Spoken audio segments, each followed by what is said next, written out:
ilonlarni o'ldiringlar.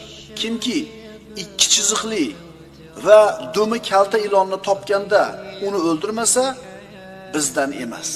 Chunki bu ikkovi ko'zni qamashtirib, ko'r qiladi va xotinlarning qornidagi narsasini, bolasini tushirib yuboradi.